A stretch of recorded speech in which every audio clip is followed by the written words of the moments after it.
Bismillahirrahmanirrahim. Alhamdulillahil qa'il inna as-sam'a wal basara wal fu'ada kullu ulaika kana anhu mas'ula. Asyhadu an la ilaha illallah wahdahu la syarika lah wa asyhadu anna Muhammadan abduhu wa rasuluh lam yatliq lisanahu as-sarifa illa fil khair sallallahu alaihi wa ala alihi wa sahbihi wa sallam. Ayyuhal muslimun, usi nafsi wa iyyakum bi taqwallahi subhanahu wa ta'ala wa innahu dima'ul khairi kulli fa'lamu anna al-lisana sayyidun minas sa'adat sayyidun fil khutabil minbariyah wa sayyidun fil islahi bainan nas wa sayyidun fil musahamati wa sayyidun fil khitabat al-idariyah al-siyasiyah wa sayyidun fi baramil idaiyyah wa telfaz wa wajaba hifzuhu wa itlaquhu fi sidq wa fi ma yanfa'u an-nas wa qawlu rasul sallallahu alaihi wasallam idza asbaha ibnu adam fa inna allaha kullaha tukaffiru lisan wa yaqulu ittaqillaha fina fa in istata'ta istaqamna wa in wazabta wajazna. Ayyuhal muslimun, yaqulu Allah ta'ala wa ud'u ila at-tayyib min al-qawli wa ud'u ila siratil hamid. Innal insana la lahmu yukal wa la jilduhu yulbas fama fi ghairu halawatil lisan. An-Nu'man bin Amir radhiyallahu anhu qala Rasulullah sallallahu alaihi wasallam qala qultu ya Rasulullah man najat qala amsika alayka lisanak wa li sa'yaka baytuk wa budi ala khatiyatik rawahu Tirmidzi. Yaqulu Mu'adz bin Jabal radhiyallahu anhu innaka lam tazal saliman ma sakat fa idza takallamta kataballah kutiba laka alayk. Yatoro wadani Allah subhanahu wa ta'ala on wi do deftere makko teddude ande nande de e gite den e bernde den fof ko landi toyte ɗum ko Allah subhanahu wa ta'ala. Kala ɗiɗo fof ɗi landi toyte ɗengal neɗɗo on ko woodi kon noppi makko ɗin ko woni e nanude kon e ɓernde nden ɗum ɗon fof ko landitete ɗum. Eto ɗen nde ko looweten ton kon maa ko jentotoɗen kon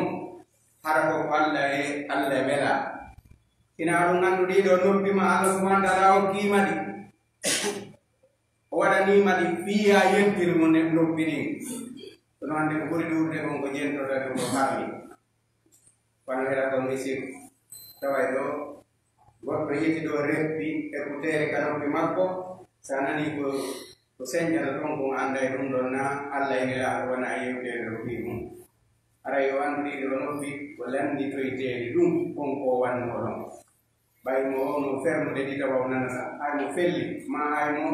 tappita ba tawa nanata kono Allah waɗaari ɗum. Allah subhanahu wa ta'ala kanko emo habbima ɓaymo andi ala waɗaari ɗum ko ɗum ɗen haani ɗuɓude rutto eɗen haani yettirde tere ɗe Allah subhanahu wa ta'ala waɗani hande. ɓaawo inde seydi to ala reweteɗo e goonga nafa rewɗo lornore waali sona kanko Allah subhanahu wa ta'ala kanko to nu rewete nafa kanko to ronkete rewete lor. Eɗen seydi to Muhammadu oɗo ko jeyaɗo makko nelaaɗo makko o wellitaaki ko ɗum woni o yewtaali o yaltinaali ka ɗengal makko kanko nelaaɗo sallallahu alaihi wa sallam ɗengal teddugal sona moƴƴere kala nde o maaki o moƴƴere foti ko yamirgol yimɓe ɓe moƴƴere maako hadugolɓe. Eɗen torano ɓeeɗo kisiye kamɓe ɓeyngure maɓɓe e sahabaɓe maɓɓe. Yo Allah weltano kala weltaniɗo ɓeeɗo sahabaɓe nelaaɗo sallallahu alaihi wa sallam ɓe yottini kaaɗo diina atawi hande yewta enen kadi ki diina sabu ɓeeɗo ɓe tindino ɓe wakkili enen en wa'awa ɓeeɗo yimɓe yennoɓe ɓeeɗo inna ɓe heɓteno ɓaawa ma on ɗum ɓeeɗo kadi ɗon ɗum ɓeeɗo a waɗani oɗo l'islam ɗum ɗum ɓeeɗo yimɓe ɓufala fuuɓe yimɓe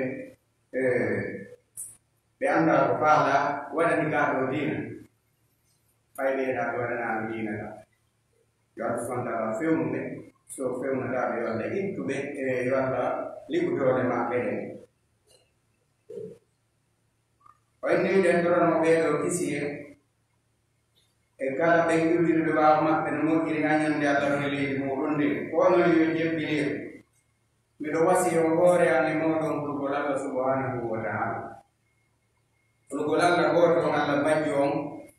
oɗo Allah subhanahu wa ta'ala tahuɗo en waɗi bani adam o tagi ko annduɗen e koye annda o wekkide ɗiɗo leydi waafi nguɗo kam o yittidinowo jemma e ñalawma kulen oɗo haray ma faaki ɗum ko yimɓe aduna ko woni e wadde ande kala ko waɗi koye sengo ley kodduri Allah subhanahu wa ta'ala hay fuyi wawatamo horta haray o hoddirino ɗum ɗon ko ɗum wonirta wotay maako fi ɗum maako ɗen hakkunde meɗen Allah subhanahu wa ta'ala daranoɗen diina makko ka kulen Allah sabu ngol kulolal ko ɗon woni moƴƴere nden fof ko ɗon nde mowoni to sabu kulol Allah subhanahu wa ta'ala on tigi o daɗirta to sabu angal kulol Allah ko ɗum waɗi o nandirte o lette kuren Allah ɗumitoɗen yamirooje makko ɗen tertuɗen adoreji ɗi o inni moƴƴere nden fof ko ɗon woni to kulol Allah o en ɗum faami an oɗo neɗɗo jebbiliɗo faamu ngal ɗo ɗengal maɗa Allah subhanahu wa ta'ala waɗanima ɗengal tawi e wawi wowrude no woodi ɓe wawata wowrude waɗanima ngal ɗo ɗengal andu ngal ɗo ɗengal ko kangal woni batoron e batoron jiɗin fay sa famodira e goɗɗo ko ngal ɗo si a haɓa e goɗɗo ko ngal ɗo kala no gerɗata e ngal ɗo ko ngal ɗo famodirta yimɓe ɓe ma ko ngal ɗo ha ronkoton famodere kangal woni koho e nder kohoji ɗi ko ngal ɗo ɗengal woni koho immorde ka kutubaji ko gamboni si tawi ɗengal ala haray on ɗum woni nafoore ko imamu jawata ganguna tawi o wata wurde ala ɗengal ko mbobojo haray ɗum no nafay nafata ngal ɗo ɗengal woni koho on teren ɗon ko wannum kadi ko kangal woni koho tere makka ko moƴƴintinnugol hakkunde yimɓe ɓe si yimɓe haɓi foti ko ɗiɗo maako guru maako beyi ko wawata moƴƴinde ɗum ɗon hakkunde ɓen ɗon ko ɗengal ngal mo ala ɗengal arata inna moƴƴindina e hakkunde maɓɓe ka ngal ɗo nengal ngal marinima moɗanaɗo e nder bani adama on ɗum noon bani adama koye wondigi eto tawo ka moƴƴiton ngal yahata wona ka boni ton ko wallum kadi ngal ɗo ɗengal ko kangal woni koho telen maka ka wallidirgol ka jonnidirgol juuɗe wallidira kangal fertoto kangal higgoto yeeso kangal kadi woni koho immorde ka ka yewtireji e ka ko yirtorira ɗon kabiroji kangal woni ɗon kadi patron kabiroji ko kangal kadi ka politique kadi ko kangal woni koho on ɗon ko wana ɗum kadi wano ka radioji ko kangal kanani journaliste jon no wawi wonde mande ko wonete ko ɓayi mo mari ɗengal ka so wata wodere ɗum mo wonta ka koyo o jooɗo ɗon o waɗani maweka mawata ukanga muri patron katika radio ni kwa nunga katika television ni ukanga kalau tinggal jogama harai kuala dan tunggu telema on neto pernah ni dengan dia tinggal tinggal ukanga kan punya kurang menjote Lalu yang kita harus beraturan. Bukan tu jangan percaya dalam Subhanahu wa Ta'ala. Bukan tu kita berdoa. Bukan tu yang kita kemudian diragukan. Karena ini nurul halal kita wit. Ya andi kundu winda ceru kualan di kiri biru. Are meninggal ni. Andengka penggabudi winda le. Oh ini bukan yang ganggal, jual sedikit yang ganggal kau ni baik. Di dalam kiri kaya orang ganggal ni saya pondong, ganggal ni patromong. Arai wat di geng, dore nu ganggal ganggal. Ayo ganggal mo ya. Ganggal nari kadi geng, Allah SWT wala ninggal puru jiru ni. Kaku di noro, nyiri noro tuh di noro. Andi doya, kodung kalau wuluda dari diri kita gonggol duri ciru. Diri kita gonggol inna kuming wali mereka, mantu ada mereka. Untuk nuburi pun jauh pakon mawin dugol. Ene kadi koi ngal mana de yalta kono sideng ngal mangal nadi mayalta woto arta kedo udite undu mungin na wala ni ko pangura wala men ko daga kili ko daga kono wala men ko pangura ko wae sura ara ko yawe on di ya daga Oke on di welli to ngal o welli to ngal do rengal ko dum woni golli tirangal kasarakaji e honjo e tagala ko nafata yimbe be kala ko tawata dum do nafa yimbe be o walli to ray hore dum no arawo o walli to ral gran Ikabun mai wali dir ko de seitan e hore dengan nerato mere Muhammadin sallallahu alaihi wasallam be mai kita iweti nek dong kita iweti itu ada on dera de fu de fon de Ferdinand Rangga. Dak pugol haforane, dak pugol tamurugol. Ena dengar dulu Allah deh minta. Puru Allah emere. Kita lihat dia ada biji. Menengah mental kita menyiwa, menfewa. Oh ini non si daya oh ini kemenengah menyiwa. Kalau yang jebeli, Allah Subhanahu Wa Taala ini karena pugo, wahudu, tidak tayyib minal qaul. Aini be fewna faade e laawol faade e konngol feerungol warudu ila siratil hamid fewna e laawol yentini gongol ko surat al-Jawad koy non faaman neɗɗaage on wona teewma o ñaamete wona teewma on heɓtete ñaame wona gurimaagi wattete pohon ɗum gollidirteɗa neɗɗo on si wona belandur ɗengal maga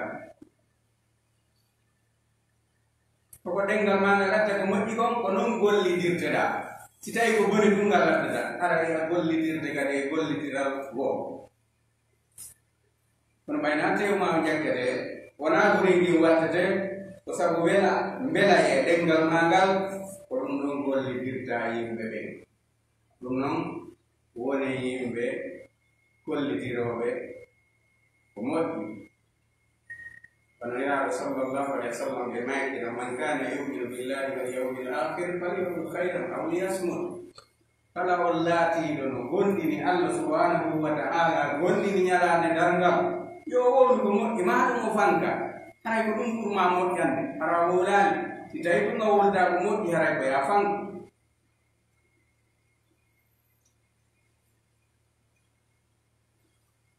waymi fillama yono bakko na amir yo wela yala wona e makko won mi wino wayi welaɗal ma ko honɗum woni dargol ngol ko honɗum dandata man najaaɗo ko honɗum neɗɗon watta ha o dara darugol ngol ɗo ko fandi ko darugol yiite naata aljanna ko ɗum o fandi nelaɗo maki jogi to ɗengal maga no fayi ma jogitagol ɗengal maga yaajinora suudu maɗa embere woni gonga suudu ma yaajinora ɗum ɗon foti ko may maaro foti ko sonnaɓe ɓe foti ko kala noone gollitira e ko woni gonga suudu ma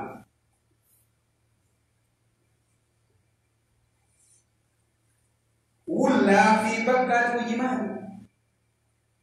tawa ko wullata ko maɓunde bakkati ko wonɗa e wadde ko wona si tawi a perdi a mboɗi ko ɗon wullata ma si a goɗɗo goo feccini a ɗon wullata ko wullata ko bakkatuji ma ɗin ko ɗin wullata fini wonni sa waɗiri ni aray ko ɗum woni dargol ngol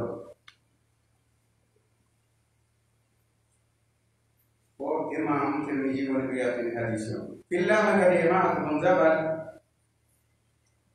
o maaki wonde nelaɗon sallallahu alaihi wasallam ɓe maaki wo neɗɗo mo seerata ko hisuɗo imo jam fanni imo leggi si tawi a wurli windantema on wurrakon ma ɗum e dow ma ko ɗum woni windande ma joddi ma lette konko wowruɗaɗo a yaltinta konngol sonano ɗon windoɓe ɓen ɗon ɓe yeggidata ɓe faytata ɓe wirnata ɓe innata nde dañande gonɗumo winduno windowon winduɗo hande on kadi waydata e ma haɗal ngal daro arta e goɗɗo go kadi sakko wona jilla wiɗi wara dosi ko ñalluɗa hande kon dosieji maɗi nga fotto e ɗin no moyew makkiyama ko ɗum eɗen hande rentare moƴƴa tabita e hoore kaɗo dinama subhanahu wa taala ara e mbelsindade ɗe mari golle e makumde e sabtande e sabtunde yon makkiyama mo darngal woni yeeso mum on no duwa ɓurde Allah subhanahu wa taala wakkilo mo imo andi mo mari ka watta kontoran yeeso Allah subhanahu wa taala ay si tawi ko a noddat wadde peesi a ɓernde ma nde hara ya hulɗi hara ya ɗenƴi ka hara ko ɗo ɓenɗolle ɓe anda ko woni ko ɓernde ma ko ɓe landotoma ɓe winda kono malaikaɓe Allah witi ɓe andi ɓe windi fof kadi ɓandu ma ɗum kadi seedito ɓe ñalaɗe ɗe kadi seedito kala nokku kadi to waɗi ɗon seedito ɗum si Allah subhanahu wa ta'ala inni ko ñalaɗe ɗe toñi o waɗani la jurmal yow maki toñi o waɗa hande ɓay toñi feƴƴino ko aduna kanko lando ko hattando ko wawɗo ko kanko woni lando ko ngajon ko to yanta nalamɓe aduna toñoɓe toña wawaɓe wona kan Allah subhanahu wa ta'ala o siforama non haray jogiteten ngal ɗo rengal wuuriren ngal ko moƴƴi waɗiren ngal ko moƴƴi jantoren ngal Allah subhanahu wa ta'ala yuuriren ngal e nelaɗo sallallahu alayhi wa sallam aɗa nawuɗu goɗɗum ko fekkata ɗo e ɗo maako ni yeewi ɗo e ɗo efere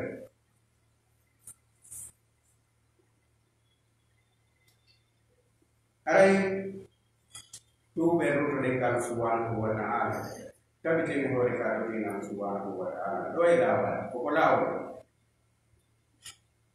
suumayel ɗo batti hande ko sappo e joyi sappo suumayel ɗo e hakkunde nde woni ɓe Allah subhanahu wa ta'ala tawno joni noon si Allah tawnima haray koye a wakkilo jogitora jakkire aqulu qawli hadha wa astaghfirullah li wa lakum fastaghfiruhu innahu huwal ghafurur rahim.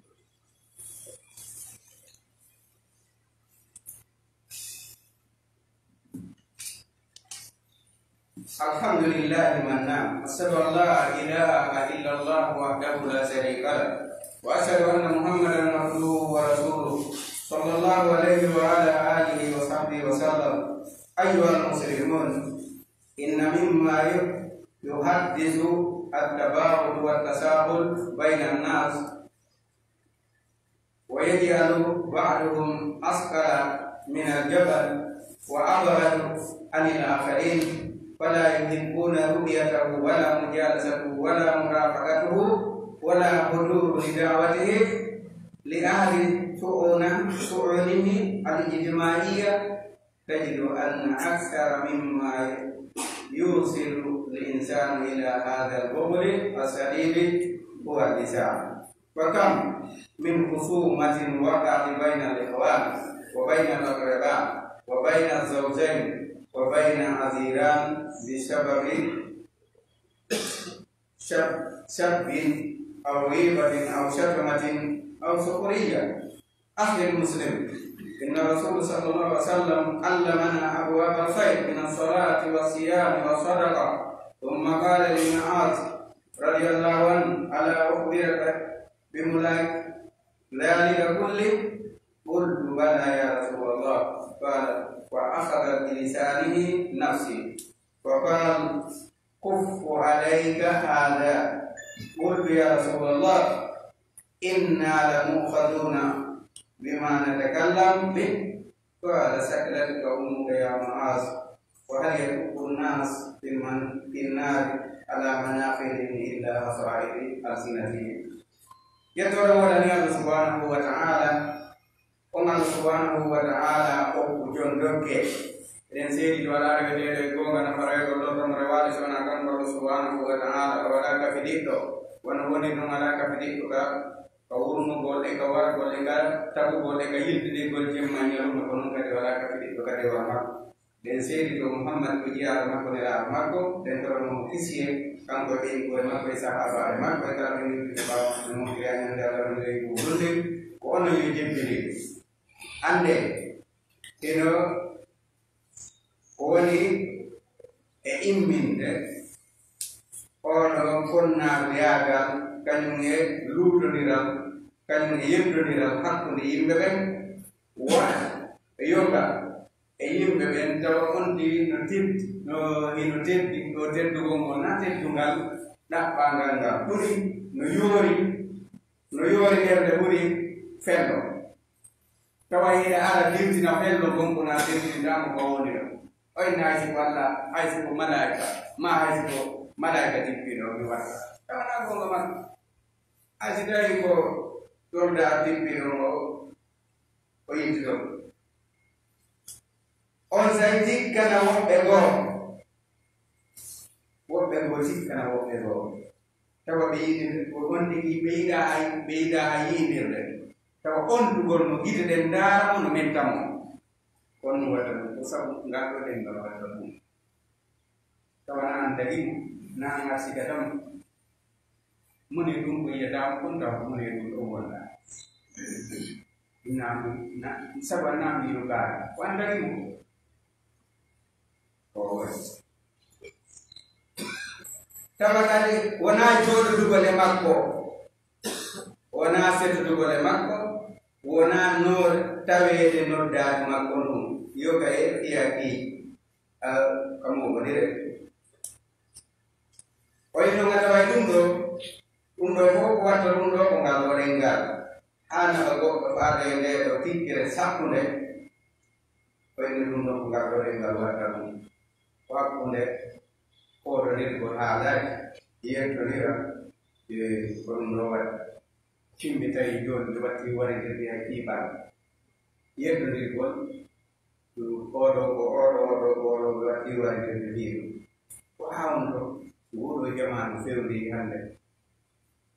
wodo jaman edo gida be jibinde to de ngal subhanahu wa ta'ala yo ko ken gida jibinde wondo be fewdi hande moyi dawo ko hakkille ala hakkille no dum kulli paisana ni ne do ko so famo ne gida be min burbe durde ben be hulata be hersala wona ka sonnaɓe wona ka worɓe ne mi wole sa haɓay mo ko baye maɓɓe ko ka worɓe na to ɓe rewɓe ɓurtiɓe no hayno e ɗiɗo no keewi ɓoori ha laaɓi no yalta no laafa ɗen ɗe aynayma bolloy ma ɗum anda onɗoe jakka singol tokka ko ɓeɗo jibinɗa ndewɗa ɓeɗo wonɗa yanganaɓe tawakay ɗum mabinama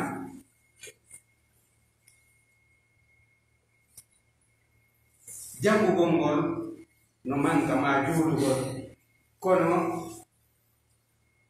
ñaameteo ɗum ɗum mankata tawaaju ma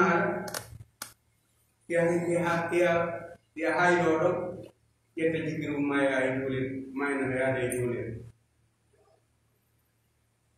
ara sito nder tigi maayi isa habbiraare makko so wuuri ha tawi ɓeygol makko nden lanci ɓe tawde makko ɗen haali newde ɓe to geɗalde men neyraɓe ɗina arani ma faaki ɗum ko wonno ɓe heɓirta diplôme ji ma ko wonno ɓe yarata Europe ma ɓe yarata Amérique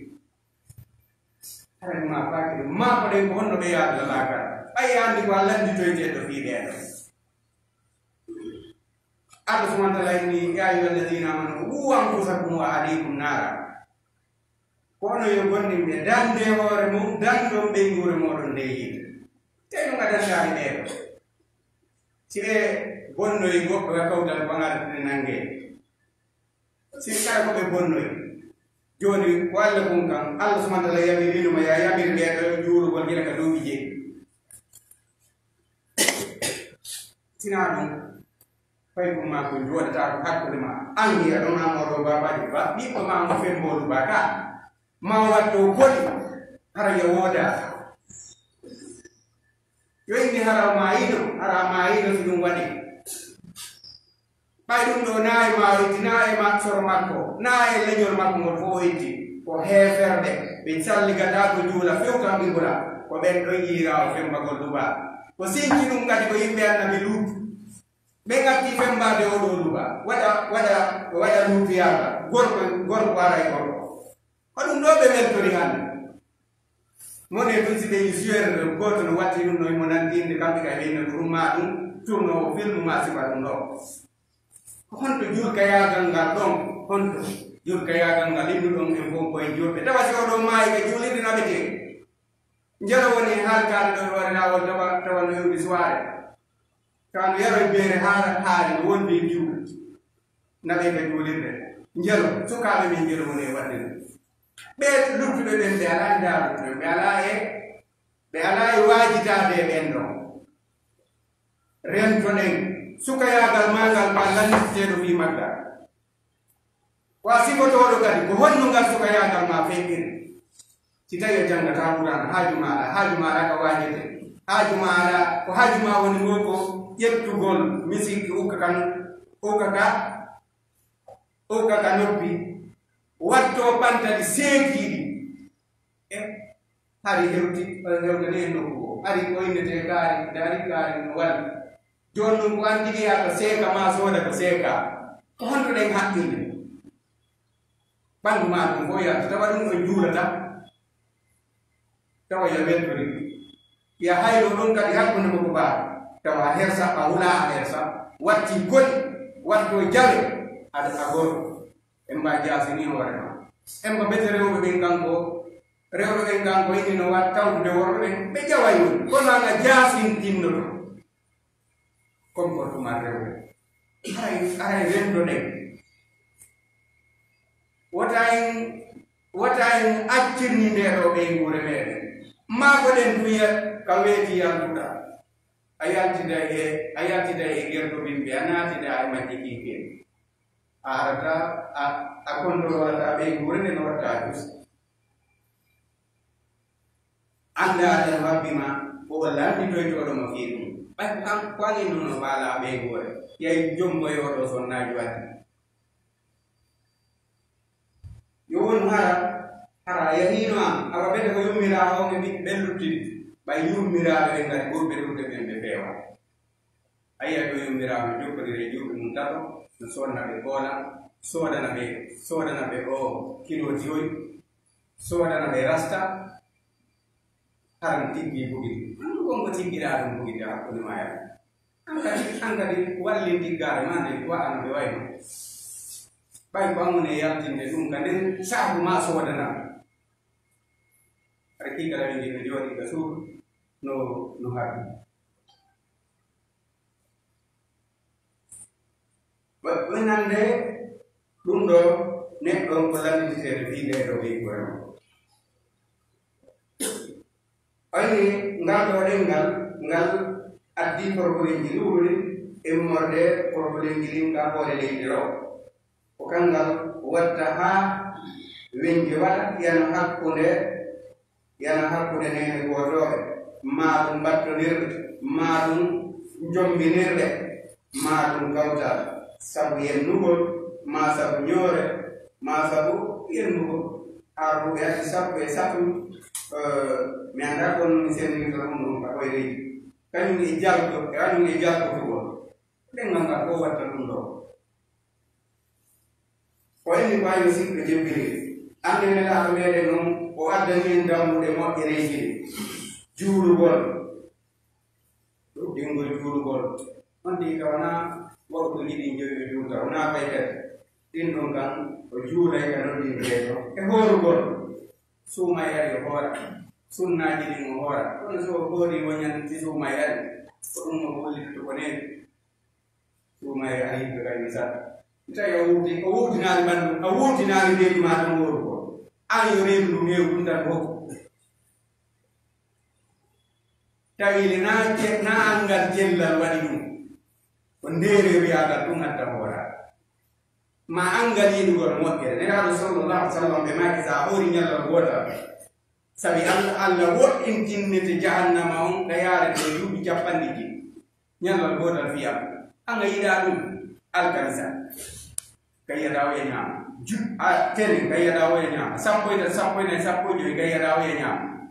anga andunenma hokkata a weelataki hay seeɗa etoɗen sunnaji ɗin o rendi ala universitaire e sadaka e ɗuɗɗingol ittugol sadaka zakka so ɗin itta zakka on itta ɗuɗe sadaka haran ko naafiino mo ana zakka on si tawi ɗum hay zakka on tigi o ittata ma hay so itti ko jokkirɗum na zakka on lewru kadi waɗa ittude ɗon ko ya ittu jonna jonnetede na yo lewru landu tawa no lutte juuɗe ma a ɗum ala e ɗoyni ay ti ko noon a faale na jokki jakka na jokkir ɗum en na allah subahana taala mo yiyetima ko homɓe jonnete waccirano hay nelaɗo sallah sallam paɗum kadi tawa ito e sadaka embere ko marɗa ko nanu yo sadaka weeɗo ɗum tawa an ko ya daaru ɗum togo ɓe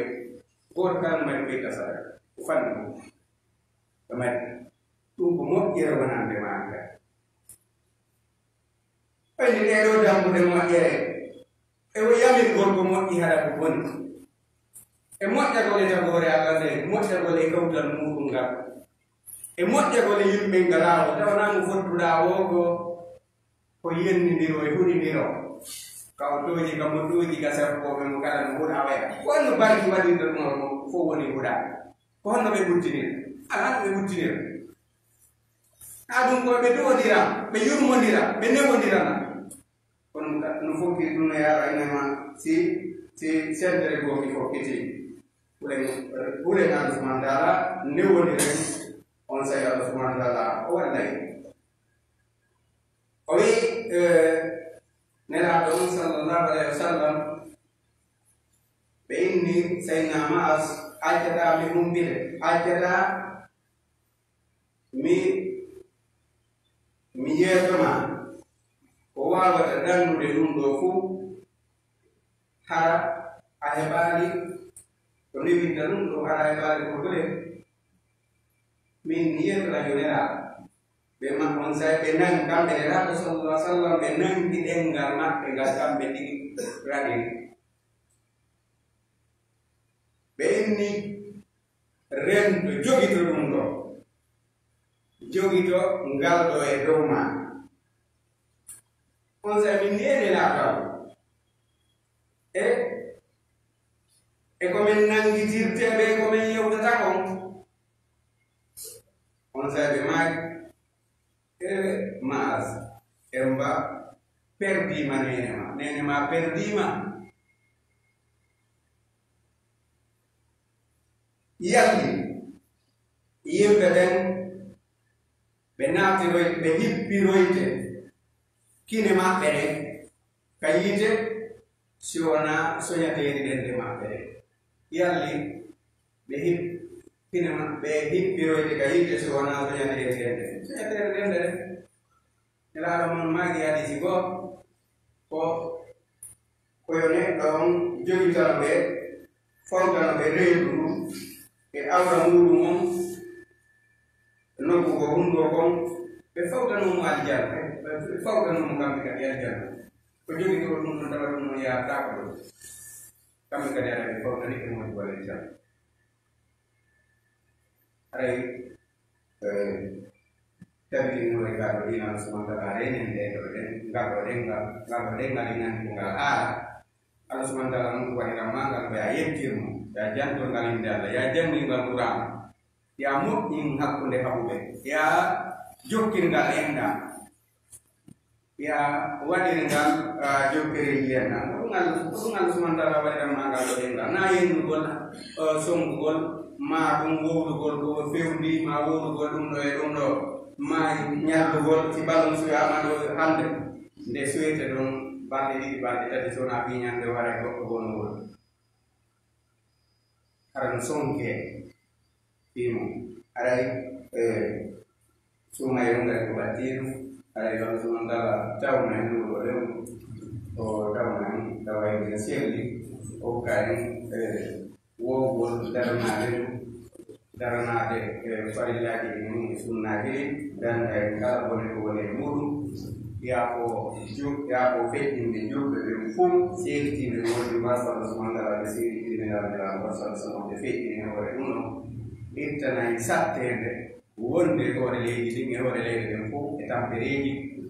kala makundeji ittana en moɗo lorɗa e soñdia ɓuri tampereji ko woni e hoore leydi ɗo reni aray fewna ɓeeɗo geɗalɓe meɗen fewna ndeɗo ɓeygore meɗen fewna ɓe kaɗo ɗina subhanahu wa ta'ala Allah fewna en fof e nder deftere Allah subhanahu wa ta'ala e sunnanelaɗo sallallahu alayhi wa sallam ɓe kala ko wiyete biɗi a shirk e mofoma ko yagal e bandi yagal e hoore leydi ɗo reni ربنا تقبل منا انك انت السميع العليم وتب علينا التواب الرحيم ربنا اتنا في الدنيا حسنه وفي الاخره حسنه وقنا عذاب النار اللهم صل على محمد وعلى ال محمد كما صليت على ابراهيم وعلى ال ابراهيم وبارك على محمد وعلى ال محمد كما باركت على ابراهيم وعلى ال ابراهيم انك حميد مجيد اللهم اعز الاسلام والمسلمين واذل الشرك والمشركين اللهم دمر اعداءك واعداءنا